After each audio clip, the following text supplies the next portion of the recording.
நேயர்கள் அனைவருக்கும் வணக்கம். எலெக்ஷன் வரப்போகுது. எல்லாருமே தேர்தல் பிரச்சாரம் அது இதுன்னு ரொம்ப பெருசாக தேர்தல் திருவிழா மாதிரியே கொண்டாடிட்டு இருக்கக்கூடிய கட்டத்தில் பாஜக தரப்பிலிருந்து பெரிதாக பேசப்படக்கூடிய விஷயங்கள் என்ன அப்படின்னா, தமிழ்நாட்டில் வந்துட்டு பாஜக வந்து நிச்சயமாக ஆட்சி பிடிக்கும் அப்படிங்கிற ஒரு விஷயம் தான். இதுவரைக்கும் திமுக, அதிமுக போன்ற கட்சிகள் மாற்றி மாற்றி ஆண்டுகிட்டு இருந்தாலும் கூட தாமரை நிச்சயமாக தமிழ்நாட்டில் ஒரு நாள் மலர்ந்தே தீரும், தமிழ்நாட்டில் பாஜகவுக்கு பெரும் வரவேற்பு இருக்கு அப்படிங்கிற மாதிரியான பேச்சுக்கள் தொடர்ந்து எழுந்துகிட்டே இருக்கு.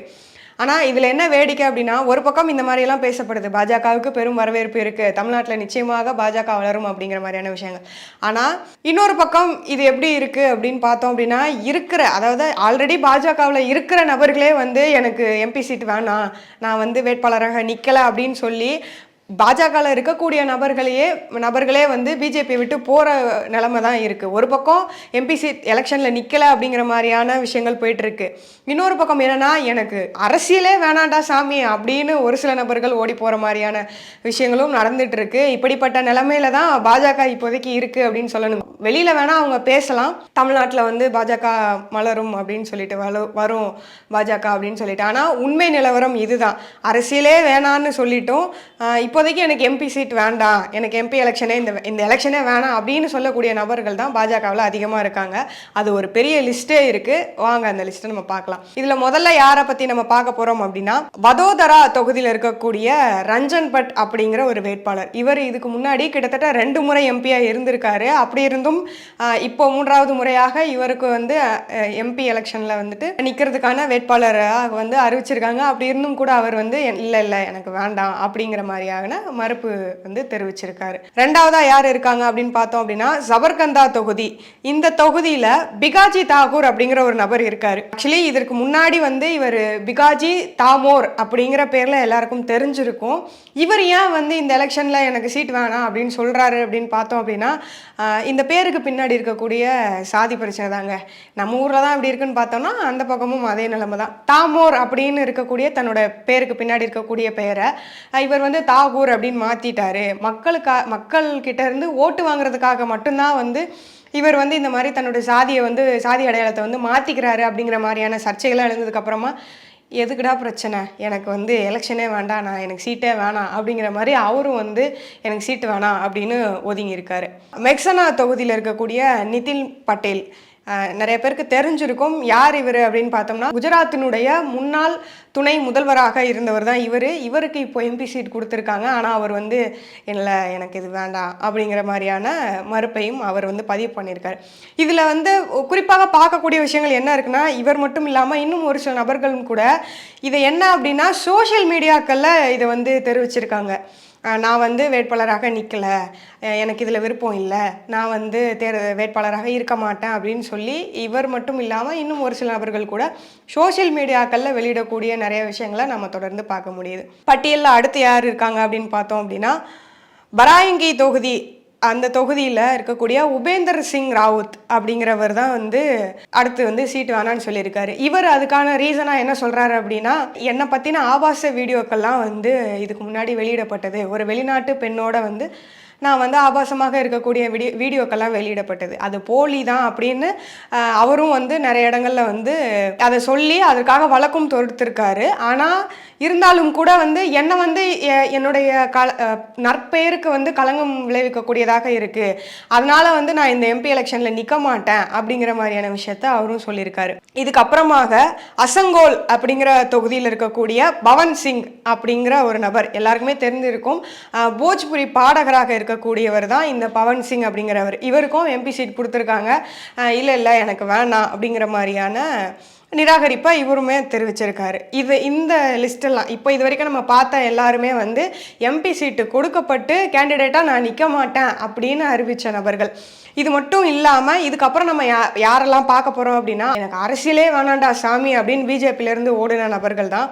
அது யார் அப்படின்னு பார்த்தோம் அப்படின்னா, காசியாபாத் தொகுதியில் இருக்கக்கூடிய ரிட்டையர்ட் மிலிட்ரி ஜெனரல் ஆகின விகே சிங், இவர் வந்து எனக்கு அரசியலே வேணாம், நான் அரசியல்ல இருந்தே ஒதுங்கிக்கிறேன் அப்படிங்கிற மாதிரியான விஷயங்களை சொல்லியிருக்காரு.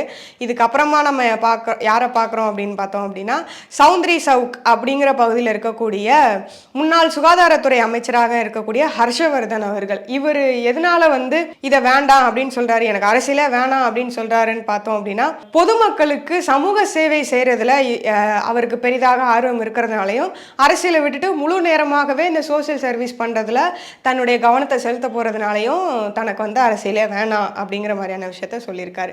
இதுக்கப்புறமாக இந்த லிஸ்ட்டில் வர்றது யார் அப்படின்னா, கிழக்கு டெல்லி பகுதியில் இருக்கக்கூடிய ஒரு நபர். எல்லோருக்குமே ரொம்ப தெரிஞ்சிருக்கும், முன்னாள் கிரிக்கெட் வீரர் கௌதம் கம்பீர் அவர்கள் தான். இவர் வந்து ஏன் வந்து எனக்கு அரசியலே வேணாம் அப்படின்னு சொல்லியிருக்காருன்னு பார்த்தோம் அப்படின்னா, ஏற்கனவே இவர் வந்து கிரிக்கெட்லேருந்து ஓய்வு பெற்றுட்டார். இருந்தாலும் கூட இன்னும் கூட கிரிக்கெட்டில் அந்த விளையாட்டின் மேலே இல்லை அது தொடர்பான விஷயங்கள் மேலே இன்னும் அதிகமான கவனங்கள் செலுத்தணும் அப்படின்னு அவர் வந்து ஆசைப்படுறதுனால தான் வந்து அரசியல்லேருந்து முழுமையாக விலகிறேன் அப்படிங்கிற மாதிரியான அனௌன்ஸ்மெண்ட்டை கொடுத்துருக்காரு. இதுக்கப்புறம் யாருன்னு பார்த்தோம் அப்படின்னா, ஜார்கிராம் அப்படிங்கிற தொகுதியில் இருக்கக்கூடிய குனார் ஹெம்பராம் அப்படிங்கிற ஒரு நபரும் வந்து தான் வந்து முழுமையாக அரசியலேருந்து விலகிறேன் அப்படிங்கிற மாதிரியான விஷயத்த சொல்லியிருக்காரு. இதுக்கப்புறமாக ஹசாரிபாக் அப்படிங்கிற தொகுதியில் இருக்கக்கூடிய ஜெயந்த் சின்ஹா அப்படிங்கிற ஒரு நபரும் வந்து அரசியலேருந்து விலகிறேன்னு சொல்லியிருக்காரு. இவர் எதுக்காக விலகிறேன் அப்படின்னு ஒரு காரணம் சொல்லியிருக்காரு. அது என்ன அப்படின்னா, வானிலை மாற்றங்கள், காலநிலை மாற்றங்கள், இது சம்பந்தமான விஷயங்களில் தான் வந்து கவனம் செலுத்துறதுனால எனக்கு வந்து அரசியல் வேணாம், நான் அரசியல்லேருந்து ஒதுங்குறேன் அப்படிங்கிற மாதிரியான விஷயங்களை சொல்லியிருக்காரு. லிஸ்ட்டில் நம்ம அடுத்ததாக யாரை பார்க்க போகிறோம் அப்படின்னா, ஹிசார் பகுதி, அந்த தொகுதியில் இருக்கக்கூடிய IAS பிரிஜேந்திர சிங் அவர்கள் இப்போது சிட்டிங் எம்பியாக இருக்கார். அரசியல் வேணான்னு சொன்னார், ஆனால் பிஜேபியிலேருந்து காங்கிரஸில் போய் சேர்ந்திருக்காரு. இவர் இதுக்காக சொல்லக்கூடிய காரணங்கள்லாம் என்னென்ன அப்படின்னா, அக்னிவீர், மல்யுத்த வீராங்கனைகளுக்கு நடந்த அந்த செயல், அவங்க கொடுத்த போராட்டம், விவசாயிகளுக்கு எதிரான போராட்டம், இது மாதிரியான பல்வேறு போராட்டங்களும் பிஜேபிக்கு எதிராக திரும்பினதுனால இவர் வந்து எனக்கு ஆளை விடுங்கடா சாமி அப்படின்னு அவரும் ஒரு பக்கமாக விலகிட்டார். இதுக்கப்புறமா சிக்காபலபுரா அப்படிங்கிற தொகுதியில் இருக்கக்கூடிய பச்சே கவுடா, இவரும் வந்து இப்போ அங்கே சிட்டிங் எம்பியாக இருக்கார். இவர் சொல்லக்கூடிய ரீசன் என்ன அப்படின்னா, தன்னுடைய பையன் வந்து காங்கிரஸில் எம்எல்ஏவாக இருக்கிறாப்புல, அதனால இவர் வந்து எனக்கு அரசியலே வேணாம் அப்படிங்கிற மாதிரி ஒதுங்கிட்டார். தமிழ்நாட்டில் மட்டும்தான் ஒரே குடும்பத்தில் இருக்கிற அக்கா, தம்பி, அண்ணன், தங்கச்சி, அப்பா, மாமன், மச்சான், சித்தப்பான்னு ஆளாளுக்கு ஒவ்வொரு கட்சியில் இருப்பாங்க. ஆனால் இவங்களாம் கொஞ்சம் ரோசக்காரங்க போல். மகன் வந்து காங்கிரஸ் எம்எல்ஏவா காங்கிரஸில் இருக்காருன்னு தெரிஞ்சோடனே இவர் வந்து எனக்கு அரசியலே வேணாண்டா சாமி அப்படிங்கிற மாதிரியான அறிவிப்பை கொடுத்துட்டாப்புல. இதுதான் இப்படிலாம் போயிட்டுருக்கு. பாஜகக்குள்ளே இருக்கிறவங்க எம்பி சீட்டு வேணான்றாங்க, அரசியலே வேணான்னு ஒரு பக்கம் ஒதுங்குறாங்கன்னு பார்த்தோம் அப்படின்னா, கூட்டணி கட்சிக்குள்ளே இருக்கிறவங்களும் வந்து கூட்டணியை உடச்சிக்கிட்டு வெளியில் போகிறாங்க. நம்ம திமுகவில் இருக்க கூட்டணிகள்லாம் நம்ம இது வரைக்கும் நிறைய வீடியோவில் பார்த்துருப்போம். ஆனால் பிஜேபியில் இருக்கக்கூடிய கூட்டணிகள் என்னென்ன மாதிரியான பிச்சுக்கிட்டு ஓடுறாங்க அப்படின்னு பார்த்தோம் அப்படின்னா, பிஜு ஜனதா தளம் அவங்களும் வந்து கூட்டணியை முறிச்சிருக்காங்க. சிரோமணி அகாலி தளம், சிக்கிம் கரந்தகாரி மோர்ஷா, இந்த 3 கூட்டணி கட்சிகளும் வந்து இதுக்கு மேலே வந்து நாங்கள் பாஜகவோட கூட்டணியில் இருக்க விரும்பலை அப்படின்னு சொல்லிட்டு பாஜகவினுடைய கூட்டணியை முறிச்சிருக்காங்க. இதற்கான காரணமாக அவங்க முன்வைக்கிறது என்ன அப்படின்னா, மக்கள் கிட்ட பொதுவாகவே பிஜேபியை இப்போ வந்து எதிர்க்கக்கூடிய பல்வேறு விஷயங்கள் நடந்துகிட்டே இருக்கு. மக்கள் பிஜேபியை நிறைய இடங்கள்ல எதிர்க்கிறாங்க. அதனால வந்து நாங்கள் பாஜக கூட இருக்கக்கூடிய கூட்டணியை முறிச்சுக்கிறோம் அப்படிங்கிற மாதிரியான விஷயங்களை சொல்லியிருக்காங்க. இதுதான் பாஜகவினுடைய உண்மை முகமாக இப்போதைக்கு இருக்கு. சரி, கூட்டணி கட்சிகள் ஆல்ரெடி ஒரு 3 கூட்டணி கட்சிகள் இது மாதிரி வந்து வேணாம் அப்படின்னு சொல்லிட்டு பிச்சுக்கிட்டு ஒரு பக்கமாக போகிறாங்க.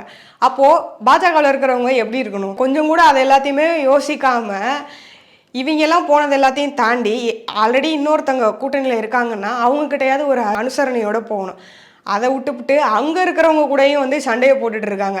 அது யார் அப்படின்னு பார்த்தோம் அப்படின்னா, கர்நாடகாவில் இருக்கக்கூடிய மதசார்பற்ற ஜனதா தளத்தோடு சேர்ந்து அடித்து சண்டை போட்டுக்கக்கூடிய ஒரு நிலைமை தான் அங்கே இருக்குது. ஏன்னா ஏற்கனவே ஒரு 3 கூட்டணி கட்சி வந்து பிச்சுக்கிட்டு போகுது. அப்படிங்கிறப்போ இருக்கிற கூட்டணி கட்சிகளையாவது தக்க வைத்துக்கக்கூடிய நிலைமையை பாஜக யோசிக்கணும்.